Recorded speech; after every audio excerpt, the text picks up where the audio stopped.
on the penalty portion, and then after that, Mr. Van Dyke will have his right of elocution.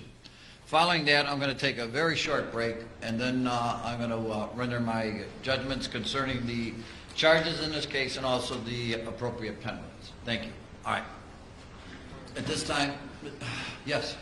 Judge, may I please enter these exhibits? Oh, absolutely, please. I appreciate that. Thank you, Your Honor. At this time, the defense would mark, well, we've already previously actually marked, right, 1, 2, 3, 4, asked to strike the identification markers and enter into evidence. Any objections, Mr. McMahon? No, Judge. As well as defense group exhibit 5, which contains I have this. This is this. yes. Thank you. And I have perused this already, and then you're moving this into evidence. I am. No objection, Mr. McMahon. That's correct. All right, that's become part of the record. Thank you. And lastly, Judge, I just asked to publish defense number 3 to the court and also move it into evidence. Well, what it would do right now, I'll strike the identification marks. You'll be able to move, it'll be moved into evidence, and you can publish it right now. Thank you. This is a letter from Caitlin Van Dyke. Your Honor. I'm sorry, give everybody a little bit of background who Caitlin is. Oh, do you want me to go to the podium? This is a letter from Caitlin Van Dyke, who is Jason Van Dyke's 12-year-old daughter. Your Honor, my name is Caitlin Van Dyke, and I am writing to you in regards to my father. I am 12 years old, and I know about what is happening to my dad.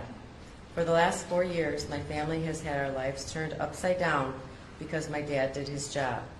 My parents do not go over all of the details of what happened, but I do know that my dad had to shoot someone, and that person lost their life.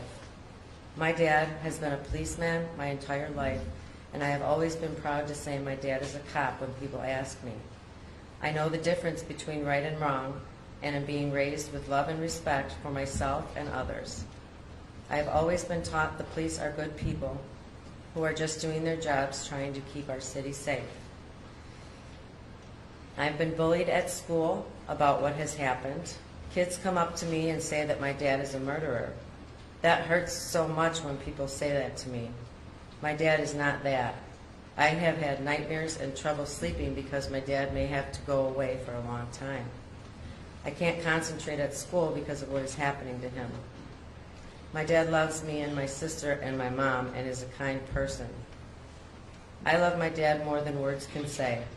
I do not want my dad to go away for him doing his job.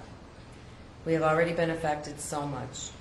My dad used to love to go out in public with me and my sister, and after this happened, he doesn't come out with us much.